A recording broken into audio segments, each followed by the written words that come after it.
sunrise,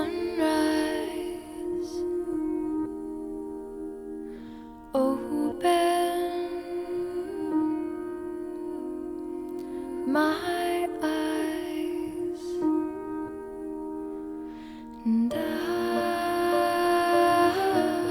can tell it's gonna be a good day.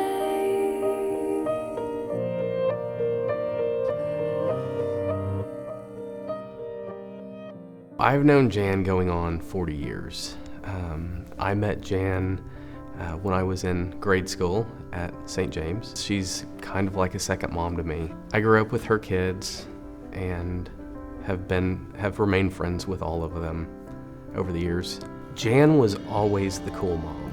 Jan was at every ball game, at every school event, at every church event. When I got to high school at Mount St. Mary, Jan was in charge of development and advancement.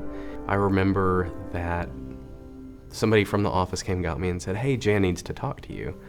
So I went and talked to her, and she asked me to help with a program called Reps that helped promote Mount St. Mary, tell our story about how we got to the Mount and what good things the Mount had to offer.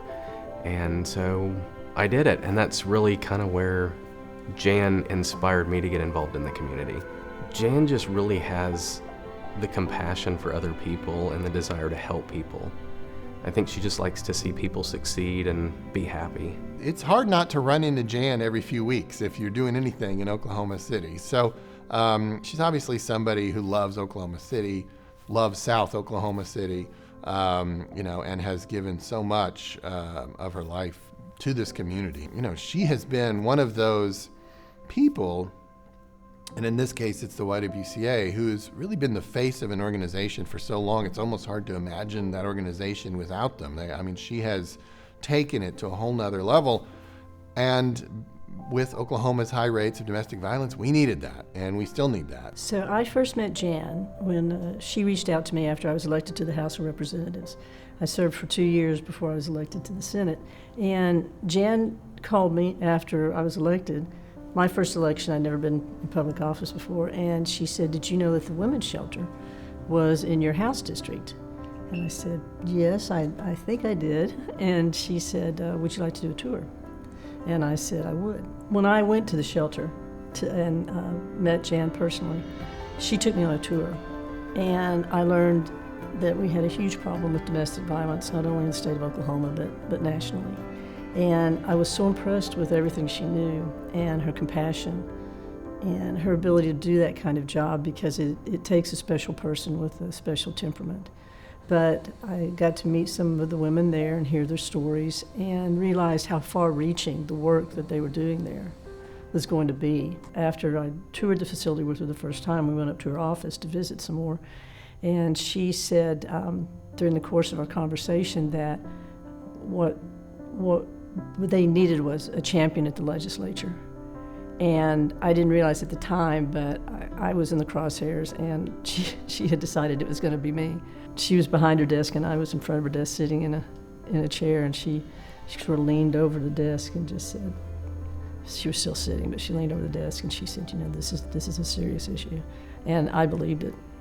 She took me under her wing, and it's no exaggeration to say that meeting Jan and learning everything I did about domestic violence from her, it shaped my legislative career. It really did. Unfortunately, Oklahoma always rates highly for incidents of domestic violence. So we need people that are working on that issue, and we want to change that narrative for sure. And it happens through the law, it happens through law enforcement, it happens through prevention programs. There needs to be a responsive program, the kinds of things that are available to people who've already been victims. I think Jan has been kind of all over every perspective on that issue, trying to make a difference, using the platform of the YWCA to change state law, using the platform of the YWCA to support preventive programs, but also, physically building her site down there, just off of Interstate 44, to really create an oasis for victims. Jan has very proactively worked to literally build that campus up and create more capacity and opportunity. That's a labor of love. I mean, you got to raise money, you got to build things, you got to work with contractors. I mean, this is not the kind of thing you can accomplish in a few months. It's the kind of work that takes many, many years and requires a special level of passion. I don't know anybody who's more knowledgeable about this issue, not only statewide, but I'd put her up against anybody nationally on the statistics we have in domestic violence. And her knowledge and her help didn't stop with that. I mean, as things started to evolve and new issues would arise, like human trafficking and those types of issues that have always been there, but maybe we didn't know about it, she was always my go-to. I could go to her and I could ask her for information, tell me, can you bring me up to speed? Can you give me enough information that I can at least understand this issue and how it's affecting my district and my state?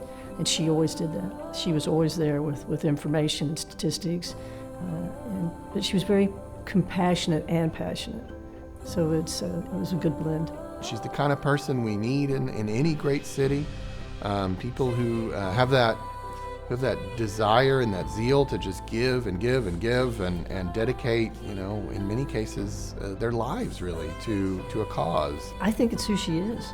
I truly do. I think she's a compassionate person who sees a problem and wants to solve it. And this was the problem that she saw. And I will tell you, it takes a special kind of person to do that. I couldn't be in the trenches like she is. I just don't have the armor that she has. But she's a warrior, and she really, really cared about this specific issue for our state. Obviously, as a community, we also lived through some tragedies with her, and that was felt by the whole city. And but she's been such a symbol of strength, and has always, kept up a brave front. And I mean, just really, obviously, a very courageous person, and obviously a rock for her family and for her organization and for, I think, a lot of people in this community. I think Oklahoma City's very fortunate to have Jan. She's selfless in what she does and how she treats other people.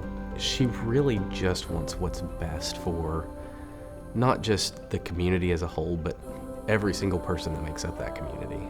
I see, the effect of it. I see the heart for service, that she brings to everything she does, but obviously, especially to her work with the YWCA, in the way that it's, really left an incredible and undeniable legacy in Oklahoma City.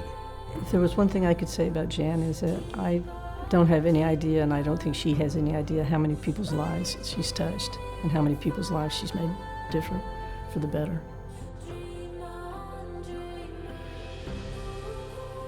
So Jan, congratulations on your award. You have meant so much to me and my legislative career. You've been such a help and such a mentor, and I appreciate it so much. Jan, I've known you for the majority of my life, and I can't think of another person that is more deserving of this award than you are. Jan, congratulations on being named South Oklahoma City Chamber's Citizen of the Year. This is incredibly well-deserved. It's a no-brainer, really, and we're so incredibly grateful for the lifetime of service that you have given our community on behalf of the people of Oklahoma City. Thank you and congratulations.